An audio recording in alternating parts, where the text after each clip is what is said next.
नमस्कार दोस्तों। आज के इस एक्सप्लेनर में हम बात करने वाले हैं इंडिया के सबसे पहले और सच में सबसे विशाल एकीकृत राज्य की, माइटी मौर्यन एम्पायर। ये साम्राज्य 321 से 185 बीसीई के बीच फला फूला और उसने भारतीय इतिहास की दिशा ही बदल कर रख दी। चलिए देखते हैं कि आखिर एक इतना मैसिव एम्पायर खड़ा कैसे हुआ। तो आज का हमारा रोड मैप बिल्कुल क्लियर है। पहले हम समझेंगे इस विशाल साम्राज्य का निर्माण, फिर अशोका और उनका महान बदलाव, उसके बाद राज्य चलाने का उनका कमाल का सिस्टम, और आखिर में इसका पतन और स्थायी विरासत। चलिए शुरू करते हैं। सूची साल 321 बीसीई के आसपास का वक्त। उस समय इंडियन सबकॉन्टिनेंट छोटे छोटे हिस्सों में बिखरा हुआ था। अलेक्जेंडर द ग्रेट के आक्रमण ने इस राजनीतिक कमजोरी को पूरी तरह उजागर कर दिया था। तो यहाँ सबसे बड़ा सवाल ये उठता है कि आखिर ये बिखरा हुआ लैंडमास अचानक से एक एब्सोल्यूट सुपर पावर में कैसे बदल गया। अगर आप इस कॉन्ट्रास्ट को देखें तो फर्क बिल्कुल साफ है।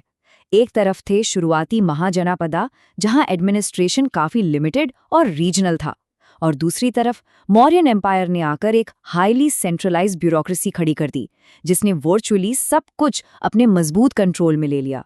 ये एक बहुत ही मैसिव शिफ्ट था। तो चलिए सबसे पहले इस एम्पायर की एक्सप्लोसिव शुरुआत और भारत की पहली महाशक्ति के उदय को समझते हैं। ये टाइमलाइन पूरी स्टोरी के 3 मेन हीरोज को मैप करती है। शुरुआत होती है चंद्रगुप्त मौर्य से, जिन्होंने 321 बीसीई में नंदा डायनेस्टी को उखाड़ फेंका। उसके बाद 297 बीसीई में आए उनके बेटे बिंदुसारा, जिन्होंने इस एम्पायर को एक्सपैंड किया। और फाइनली लेजेंडरी शासक अशोका। अब यहाँ एक बहुत ही इंटरेस्टिंग पॉइंट है। चंद्रगुप्ता ने सिर्फ ब्रूट फोर्स यानी ताकत से पावर हासिल नहीं की थी। उन्होंने कौटिल्य द्वारा लिखी गई अर्थशास्त्र की ब्रिलियंट स्ट्रैटेजीज का इस्तेमाल किया। ये कोई आम किताब नहीं थी, बल्कि state craft, economy, military strategy और जासूसी का एक मास्टर प्लान था। और इसी मास्टर प्लान और एक जबरदस्त स्ट्रैटेजी के दम पर उन्होंने 305 बीसीई के आसपास अलेक्जेंडर के सक्सेसर सेल्यूकस निकेटर को हराया। इसके बाद जो एक्सपेंशन हुआ वो लिटरली माइंड ब्लोइंग था। अफगानिस्तान और बलूचिस्तान के हिस्सों से लेकर लगभग पूरे नॉर्थ और सेंट्रल इंडिया पर मौर्यस का राज हो गया। अब आते हैं अपनी कहानी के दूसरे और सबसे फेमस हिस्से पर, अशोका और उनका वो महान बदलाव जहां जीत की जगह करुणा ने ले ली। साल 261 बीसीई में एक ऐसा हॉरिफिक टर्निंग पॉइंट आया जिसने हिस्ट्री की दिशा बदल दी, कलिंगा का युद्ध। अशोक ने खुद उस तबाही के दुख को इन शब्दों में बयान किया था, हजारों लोग मारे गए, हजारों निष्कासित हुए। इस वॉर का जो इमोशनल ट्रॉमा था वो बेहद गहरा था। इतनी मौत और दर्द देखकर अशोका अंदर तक हिल गए और पूरी तरह बदल गए। उन्होंने बुद्धिज्म अपना लिया और पूरे एम्पायर में एक नई मॉरल पॉलिसी लागू की, जिसे हम धम्मा कहते हैं। ये प्योरली अहिंसा, बड़ों की रिस्पेक्ट, रिलीजियस टॉलरेंस और इंसानों के साथ साथ जानवरों के कल्याण की एक क्रांतिकारी नीति थी। और इस धम्मा के संदेश को फैलाने के लिए स्टेट की पूरी मैसिव मशीनरी को एक नया काम दे दिया गया। स्पेशल वेलफेयर ऑफिसर्स यानी धम्मा महामात्रास अपॉइंट किए गए।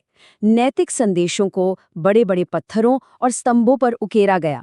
और तो और उन्होंने श्रीलंका और सेंट्रल एशिया तक अपने मिशनरीज भेजे, जिनमें उनके अपने बच्चे भी शामिल थे। चलिए अब देखते हैं इस कहानी का तीसरा भाग। इस प्राचीन मेगा स्टेट को आखिर चलाया कैसे जाता था। इतने कोलोसल एम्पायर को सुचारू रूप से चलाने का सीक्रेट था उनका डीपली लेयर्ड सेंट्रलाइज्ड एडमिनिस्ट्रेशन। सबसे ऊपर राजा और मंत्री परिषद, फिर अलग अलग प्रांतों में राजकुमार, उनके नीचे जिला स्तर पर टैक्स ऑफिशियल्स और सबसे ग्राउंड लेवल पर गांव का मुखिया। ये एक वेल ऑयल्ड मशीन की तरह काम करता था। और इस स्ट्रॉन्ग एडमिनिस्ट्रेशन के पीछे पावर थी एंशिएंट दुनिया की सबसे विशाल सेनाओं में से एक की, जिसमें इन्फेंट्री, कैवलरी, हाथी और रथ सब शामिल थे। ग्रीक एम्बेसडर मेगास्थनीज ने अपने अकाउंट्स में साफ बताया है कि इस मैसिव आर्मी को मैनेज करने के लिए हाईली स्पेसिफिक मिलिट्री कमिटीज बनाई गई थीं। अब आप जरूर सोच रहे होंगे कि इस पूरे इंफ्रास्ट्रक्चर और सेना का खर्चा कहाँ से आता था, तो इसका जवाब है उनकी highly standardised land revenue system. State farmers से उनके एग्रीकल्चरल प्रोड्यूस का एग्जैक्टली 1/6 यानी 1/6 हिस्सा टैक्स के रूप में कलेक्ट करता था। बिल्कुल सटीक और एफिशिएंट। इस टैक्स से सिर्फ सेना ही नहीं चलती थी, बल्कि एक अमेजिंग इकोनॉमिक इंटीग्रेशन भी हुआ। उत्तरापथा जैसी मैसिव रोड्स ने बड़े शहरों को जोड़ा। मर्चेंट गिल्ड्स यानी श्रेणीज बैंकिंग संभालती थी, और पंचमार्क्ड कॉइन्स ने पूरे ट्रेड को यूनिफाई कर दिया। और हाँ, इस सब पर लगातार नजर रखने के लिए एक जोरदार स्पाई नेटवर्क भी था। लेकिन हर बड़े एम्पायर का एक ट्वाइलाइट जोन आता है। चलिए आखिरी भाग पर आते हैं, पतन और इसकी स्थायी विरासत। दरअसल इस इतनी बड़ी आर्मी और ब्यूरोक्रेसी को मेंटेन करने का फाइनेंशियल बर्डन वक्त के साथ बहुत ज्यादा हो गया था। अशोका के बाद आने वाले शासक उतने स्ट्रांग नहीं थे। एम्पायर इतना बड़ा हो चुका था कि उसे कंट्रोल करना मुश्किल होने लगा। प्रांतीय गवर्नर्स बगावत करने लगे और 1850 BCE में आखिरी शासक बृहद्रथा की हत्या के साथ इस युग का अंत हो गया। फिर भी इस साम्राज्य की बनाई हुई आर्किटेक्चरल और फिलोसॉफिकल विरासत आज तक पत्थरों में जिंदा है। अशोका का बनवाया हुआ सारनाथ का ये लायन कैपिटल देखिए, 4 हाईली पॉलिश्ड शेर और धर्मचक्र। ये आज भारत का राष्ट्रीय प्रतीक है, जो एंशिएंट वर्ल्ड को मॉडर्न इंडियन स्टेट से बेहद खूबसूरती से जोड़ता है। अगर हम इस एक्सप्लेनर के कोर टेकअवेज की बात करें तो वो ये है कि मौर्याज ने इंडियन सबकॉन्टिनेंट को पहली बार पॉलिटिकल रूप से एकजुट किया।